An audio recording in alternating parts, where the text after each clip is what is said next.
네, 오늘 저희가 좀 깊이 들여다볼 자료는요. 2025년부터 요양보호사 인건비 지원 방식이 바뀌면서 현장에서 이게 지금 논란이 아주 뜨겁습니다. 네, 그렇습니다. 정부가 요양시설 인력 기준은 더 촘촘하게 강화하면서 동시에 그 인건비 지원은 딱 중단하기로 했거든요. 네, 이게 그냥 뭐 숫자 바꾸는 문제가 아니라 실제 어르신 돌봄 현장 그리고 어쩌면 청취자 여러분의 미래에도 영향을 줄 수 있는 변화라서요.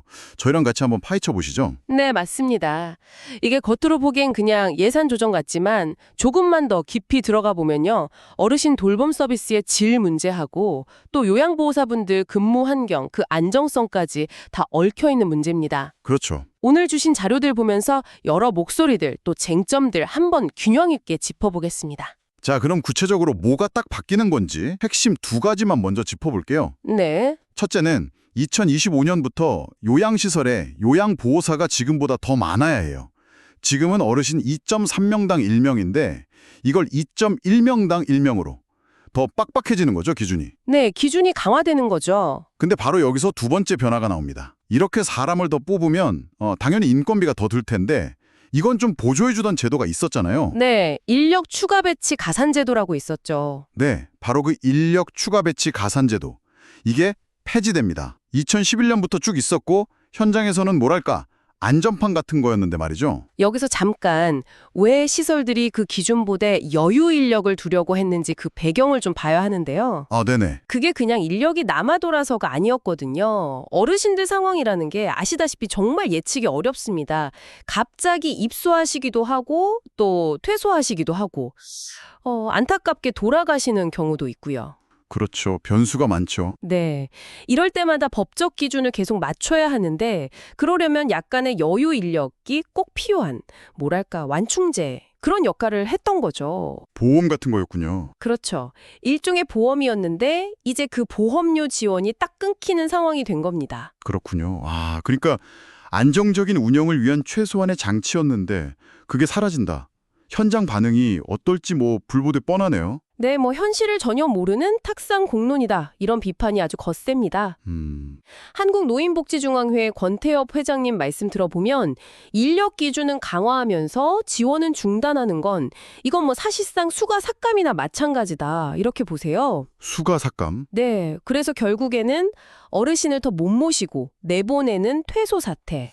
또 요양보호사분들 고용 불안, 그리고 결국엔 돌봄 공백, 이 세 가지 어려움, 삼중고가 현실이 될 수 있다. 이렇게 아주 강하게 경고하고 있습니다. 아, 어르신 퇴소 사태까지요.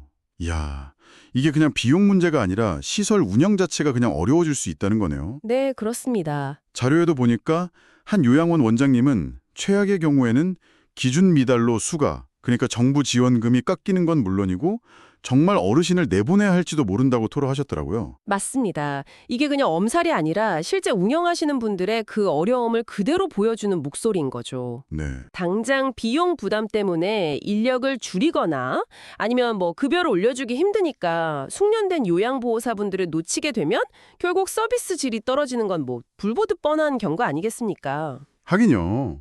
지금도 자료 보니까 요양보호사 한 분이 평균 거의 7분 가까운 어르신을 돌보는 것도 있다는데 부담은 더 커질 수밖에 없는 구조죠. 그렇죠. 그런데 정부도 이런 우려를 전혀 모르는 건 아닌 것 같아요. 그래서 약간 임시방편 같은 걸 내놓긴 했죠. 네, 내놓긴 했습니다. 2026년까지 한시적으로 그 수가, 그러니까 시설 운영 지원금을 좀 차등해서 인상해주고 또 어르신 수가 줄어서 어쩔 수 없이 남게 된 인력급여는 최대 6개월 정도 보전해준다. 이런 내용이 있던데요. 이건 좀 도움이 되지 않을까요? 글쎄요, 현장에서는 이걸 약간 엄발의 오줌 누기식 처방 아니냐 이렇게 보고 있습니다. 아, 임시 방편이다. 네, 한국노인장기요양기관협회 박원 회장님 같은 경우는 이런 일시적인 유해나 보전책만으로는 근본적으로 인력 수급 불안정한 걸 해결할 수 없다. 이렇게 지적하고요. 오히려 이런 임시 방편에 기대다 보면 정작 필요할 때 더 비싼 돈 주고 단기 인력 쓸 수밖에 없게 되고 그러면 결국 서비스 질만 더 떨어질 수 있다. 이런 우려도 나옵니다. 그렇군요. 정부는 나중에 장기요양위원회에서 다시 논의하겠다 이런 입장이지만 이미 현장에서는 정책에 대한 신뢰가 좀 많이 흔들린 상태다. 이 점도 좀 봐야 할 것 같습니다. 네, 정리를 좀 해보면요. 정부는 돌봄의 질을 높이겠다면서 인력 기준은 강화하는데 정작 그에 필요한 재정 지원은 줄인다.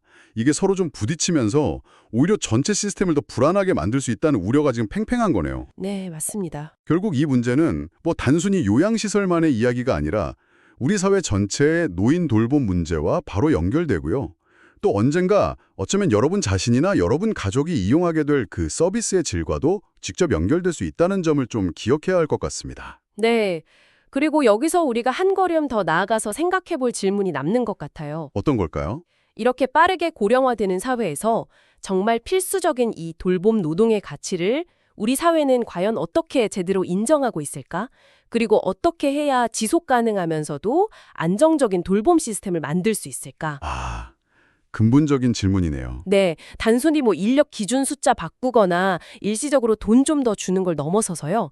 돌봄을 받으시는 어르신의 존엄성, 그리고 또 돌봄을 제공하는 요양보호사분들의 안정적인 근무 환경, 이 모두를 보장할 수 있는 그런 근본적인 해법은 뭘지 한번 다 같이 고민해 볼 시점인 것 같습니다.